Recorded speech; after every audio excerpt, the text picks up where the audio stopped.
নমস্কাৰ আজি এই ভিডিঅ'টো বিশেষ এটা কাৰণত বনাবলগীয়া হৈছে আমি সকলোৱে জানো যে 31 অক্টোবৰৰ পৰা আমাৰ সকলোৰে মৰমৰ জুবিনদাৰ সপোনৰ ছবি ৰৈ ৰৈ বিনালে মুক্তি লাভ কৰিছে ৰৈ ৰৈ বিনালে দাদাৰ বাবে কেৱল এখন সিনেমাই নাছিলে আবেগ আৰু বহুত মৰমৰ ছবি এখন আছিলে ৰৈ ৰৈ বিনালে আজি মোৰ কিছুমান প্লেটফৰ্মছত ইউটিউব আৰু কিছুমান সোশ্যাল মিডিয়া প্লেটফৰ্মছত মই দেখিছো আৰু বহুতে দেখিছে যে দাদাৰ ছবিখনৰ সৰু সৰু ক্লিপছ কিছুমান ইভেন কিছুমান ইউটিউব চেনেলত গোটেই সিনেমাখন আপলোড কৰি দিছে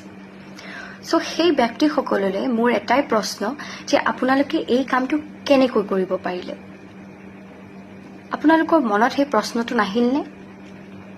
যে দাদাই সদায় পাইৰেচিৰ এগেইনষ্টত মাত মাতিছিলে